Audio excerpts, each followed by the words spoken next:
Delhi NCR में पराली जलाने को लेकर सुप्रीम कोर्ट ने सख्ती दिखाई है। अदालत ने सरकार से कहा है कि इस मामले में पराली जलाने वालों के खिलाफ दंडात्मक प्रावधान क्यों नहीं की जा रही है। सरकार कार्रवाई से कतरा क्यों रही है। कुछ लोगों को जेल भेजने से ही सही संदेश जाएगा।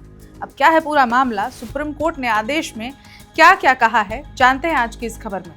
नमस्कार, मैं ऋचा पराशर और आप देख रहे हैं one India Hindi. Supreme court से किसानों के लिए सख्त आदेश आया है। सुप्रीम कोर्ट ने इसके लिए सरकार को भी सख्त निर्देश दिए हैं।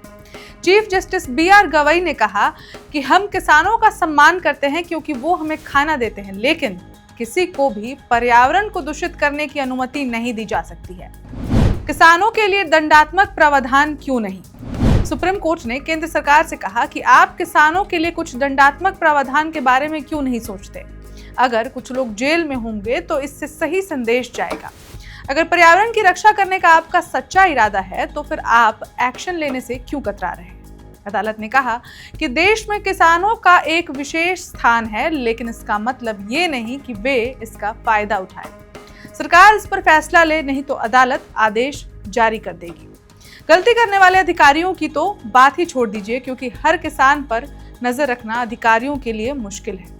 मुख्य न्यायाधीश ने CAQM से पूछा, आप पराली जलाने वाले किसानों के लिए दंडात्मक प्रावधान लाने पर विचार क्यों नहीं करते।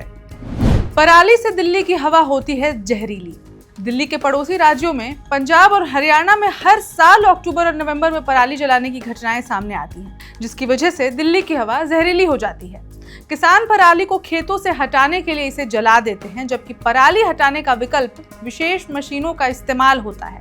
किसानों का तर्क है कि ये विकल्प काफी महंगे हैं, इसलिए वे इस पर ध्यान नहीं दे पाते। बता दें कि पराली जलाने की घटनाएं हर साल सामने आती रहती हैं, हालांकि दर्ज मामलों में कमी देखी गई है। पराली जलाने वाले किसानों को गिरफ्तार करना जरूरी। पंजाब सरकार की ओर से पेश सीनियर वकील राहुल मेहरा ने कहा कि पिछले कुछ सालों में राज्य में पराली जलाने के मामले में कमी आई है। 3 सालों में बहुत कुछ बदला है। इस साल भी बहुत कुछ हासिल होगा। उन्होंने कहा कि अधिकारियों ने पहले भी पराली जलाने के मामले में गिरफ्तारियां की हैं, लेकिन इसमें कुछ ज्यादातर छोटे किसान ही रहे हैं। अगर आप उन्हें उठाकर सलाखों के पीछे डाल देंगे तो उनके आश्रितों का क्या होगा, जिस पर मुख्य न्यायाधीश ने साफ किया कि उनको नियमित रूप से सलाखों के पीछे डालने की जरूरत नहीं है, लेकिन एक संदेश देने के लिए यह जरूरी है। अब इस खबर में इतना ही, लेकिन सुप्रीम कोर्ट के इस आदेश पर आपकी क्या राय है। आपको क्या लगता है कि पराली के इस मुद्दे की वजह से किसानों को जेल में डालना ठीक है या नहीं। आपको जो भी लगता है हमें कमेंट करके जरूर बताएं, और देश दुनिया की बाकी खबरों के लिए बने रहे वन इंडिया हिंदी के साथ। नमस्कार। Subscribe to One India and never miss an update. Download the One India app now.